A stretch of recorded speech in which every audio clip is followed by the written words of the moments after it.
Okay, so I'm just going to do a quick video on the Fairey Overdrive. I had a friend call up today, this morning, and he was asking me some questions what to look for in buying a second-hand one.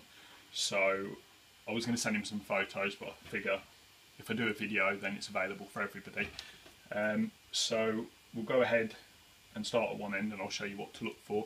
Obvious things are leaking. It's pretty straightforward. If it's covered in oil and looks like this one, then it might not be in such good condition.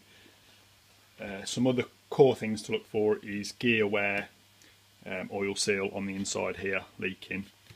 So we'll start at this end, and this is the output gear. So this is the end that's actually inside the transfer box. So you've got the teeth around here, which you just need to look at. You're looking for chipping, pitting, anything like that. It's fairly obvious you can get to it, so it's not a difficult one to look at.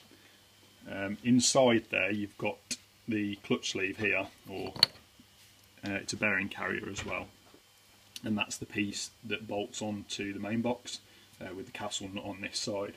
So you've got two sets of splines on there. You've got an outer set here and the inner set. The inner set obviously is where it slides onto the main shaft of the gearbox, and the outer set is where it slides in there. So it's really common, again on these, it's really common for the outside set of splines particularly to wear, and if you take a look at that you can see they're quite worn anyway, but then when you compare it with a new one you can see that they're really quite bad actually. So that's going to give you like slack and sloppiness and clunking and stuff, so that's an obvious one to look for. At the same time, you've got the corresponding splines for this inside, which are inside the main shaft of the Fairey. I'm not quite sure if you're going to be able to make that out, but again you can see it's very dry in there. There's a spigot bearing at the back that's probably knackered, and it's all quite horrible really. There's a lot of crud and just nastiness inside there. So that's something else to look at. Moving over this way, we're going to have a look inside, and we're going to have a look at the input gear, which is this gear here.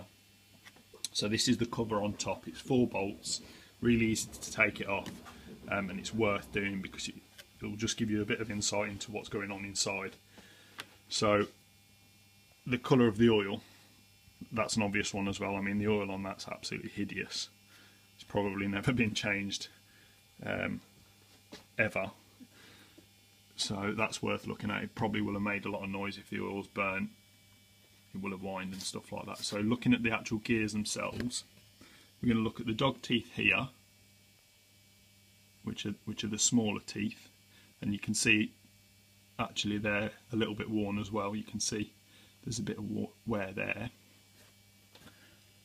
which is not ideal. Obviously they're quite small teeth anyway, so the more they wear, the weaker they are, which isn't good. But the key thing we're looking at is the actual helical teeth. So we're looking down here. I don't know if you can make that out. Just get the torch in there. We've got pitting just here, just at the end of my finger, and it's quite bad. It's really common on these for that gear to do that, and you'll get the same sort of wear on the lay gear, which is behind this, that this actually corresponds to. And if you do shine the torch in there, you will be able to see the teeth on the lay gear as well, but they're really worth looking at. It's important to look at these because these 2 gears aren't available. You can buy the output gear if that's damaged, and you can buy the main shaft as well, but these 2 gears you can't at the moment. It's something I'm looking at having manufactured as we speak, so it's not such a big deal in the future, but if you are spending £500 or £600 on an overdrive, then it's worth looking at these few things just to make sure that it's actually as good as you're being told it is. So they're the first few things to look at, and hopefully they're all in good condition when you're buying something off the internet. Good luck. See how it goes.